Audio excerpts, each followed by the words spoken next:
Mark had always been a troublemaker. He had dropped out of high school, gotten into drugs, and spent time in jail. But when he was released, he was determined to turn his life around. Mark's probation officer gave him one last chance. If he could stay clean for a year and hold down a job, he would be able to avoid going back to jail. Mark knew that this was his last chance, and he was determined to make it work.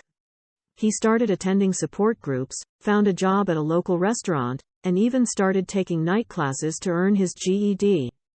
But the road to redemption was not easy.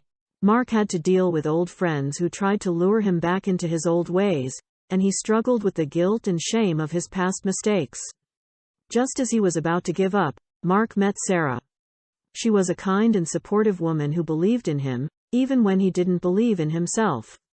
She encouraged him to keep going and reminded him of all the progress he had made. With Sarah's help, Mark was able to stay clean and earn his GED. He was even offered a promotion at work. But then, just as he was about to celebrate his success, he received a devastating phone call. His mother had died of an overdose.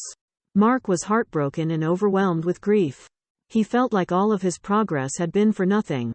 But Sarah reminded him that his mother's death was not his fault, and that he had to keep going for his own sake. In the end, Mark was able to overcome his grief and stay clean.